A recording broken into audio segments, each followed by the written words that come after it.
First of all, can I ask you to explain how you were inspired by first-person accounts when creating this particular screenplay? Sure. Well, this story was really intimate. It was character-driven. Unlike most war stories, this was told from the point of view of two men.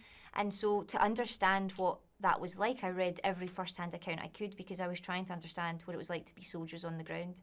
And traditionally, the overarching histories of the war don't tell it from that point of view, so first-hand accounts were my straight go-to. Can you set up how you wrote this film with Sam Mendes, how he started with it, and then how you collaborated?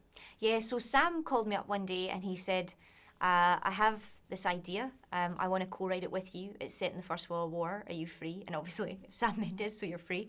And he has told me a little bit about his grandfather. He said he has this one image, it's a messenger carrying a letter through no man's land. And that was the kernel of the whole idea.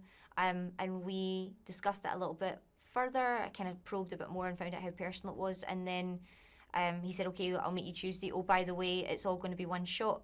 So I knew what I was getting into. I knew it was going to be an incredibly personal and relevant story for Sam, and that I knew that it was going to be really, really tricky to pull off as a challenge.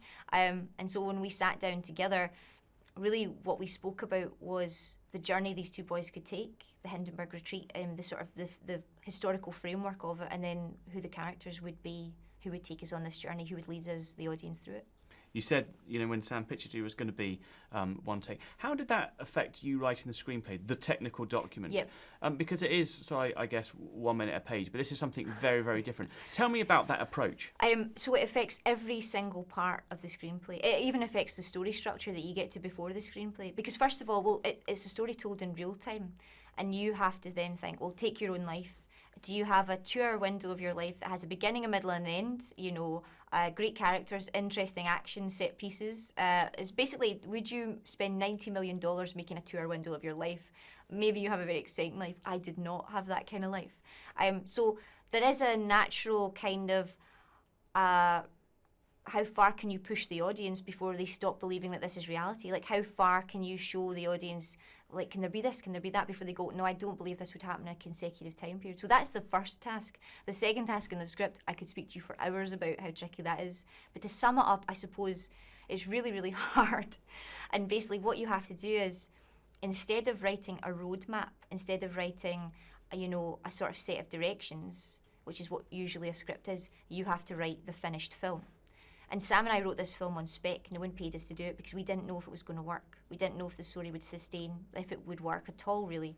So what we had to do was prove it. So that script was proof of concept. So every single line describes the frame of the film as you move through it. And it has to, of course, technically describe how to do the movie, but really its main goal is to be emotional.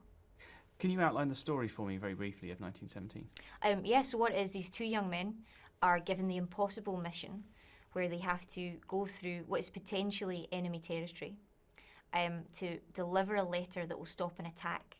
And that attack, if it does go ahead, will kill 1,600 men, and one of the men was the brother of the two guys, the messengers.